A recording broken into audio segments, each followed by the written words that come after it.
அண்மை செய்தி. மத்திய நிதியமைச்சர் நிர்மலா சீதாராமனுடன் தமிழக பாஜக தலைவர் நயினார் நாகேந்திரன் தற்போது சந்தித்து வருகிறார். இன்று காலை டெல்லி புறப்பட்டு சென்ற நயினார் நாகேந்திரன் நிர்மலா சீதாராமனுடன் தற்போது சந்தித்து வருகிறார்.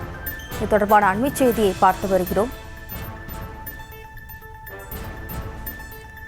யாத்திரையின் போது மக்களிடமிருந்து பெறப்பட்ட கோரிக்கைகள் அடங்கிய கடிதத்தை அவர் வழங்கியதாகவும் தகவல் வெளியாகியுள்ளது.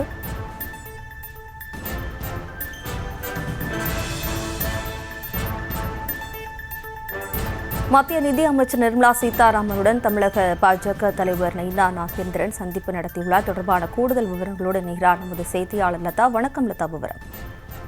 வணக்கம்.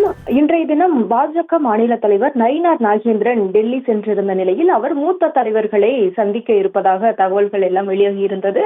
தற்பொழுது மத்திய நிதியமைச்சர் நிர்மலா சீதாராமன் அவர்களை நயினார் நாகேந்திரன் நேரில் சந்தித்து தமிழகம் தலைநிமிர தமிழனின் பயணம் என்ற யாத்திரையின் போது பொதுமக்களிடமிருந்து பெறப்பட்ட நிதி அமைச்சகம் சார்ந்த மனுக்களை நிர்மலா சீதாராமன் அவரிடம் வழங்கி இருக்கிறார்.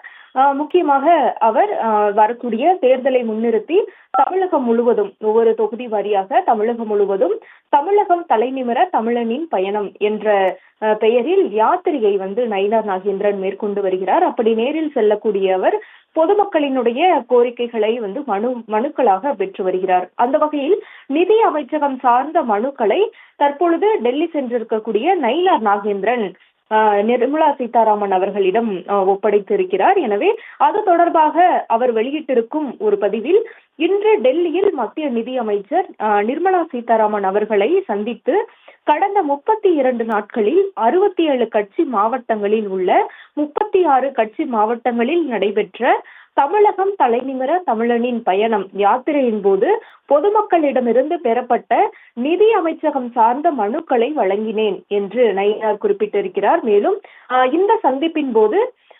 பாஜகவினுடைய தேசிய செயலாளர் அரவிந்த் மேனன், மேலும் தமிழக பாஜகவின் மாநில பொதுச் செயலாளர் கருப்பு முருகானந்தம் உள்ளிட்டோர் உடன் இருந்ததாகவும் நயினார் நாகேந்திரன் குறிப்பிட்டிருக்கிறார். எனவே